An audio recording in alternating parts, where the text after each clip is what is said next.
Is now from Heritage Foundation, Norbert Michel. You have to tell me, Norbert, is it Michel or Michael? It's Michel. Michel, thanks very much indeed. Now, you got a study which says you repealed Dodd-Frank, financial reform, and it boosts the economy by $340 billion. Is that over a 10-year period?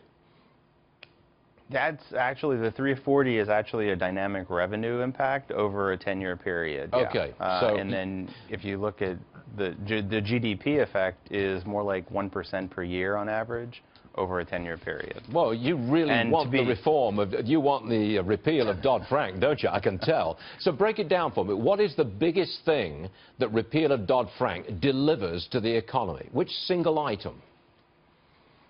Well, I think if you look at the dynamic model that we ran, it says that it's the capital stock, increase in capital stock of about 3 to 4% per year on average. And to be clear, what we've done is we've just used a standard measure of excess borrowing cost. And we estimate that at 22 basis points, and then we remove that from the economy. Hold on a second. You totally lost us. Can you translate that into everyday English? Sure. Because I'm not quite sure I understood exactly what you just said. Give it to me again. Okay. I'll give it to you again. I'm sorry. So we used the standard approach for measuring what Dodd-Frank has done to borrowing costs, and that looks like it's about 22 basis points. So Dodd-Frank raises borrowing costs, right? Correct. By almost a quarter of a percentage point, correct? That is correct. Okay, now keep going.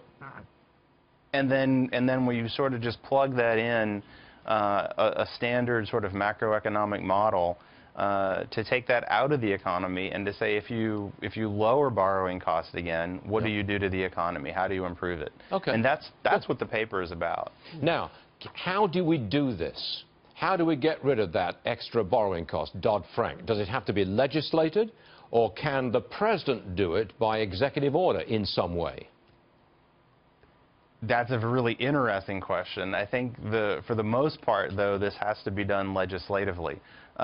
In one sense, there's a lot of rulemaking that implemented Dodd-Frank.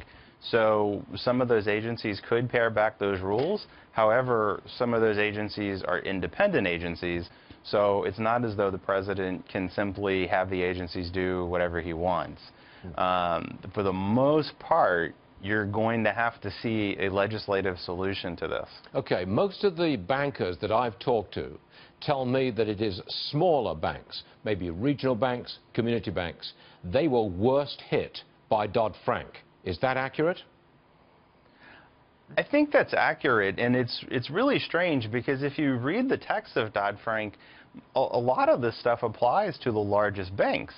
But what happens is, without any specific legislation at all, those regulations tend to filter down to the community banks. And then on top of that, you have the CFPB, who is supposedly not going to supervise or be incredibly involved with the smaller banks, but the small banks have to apply by their rules as well.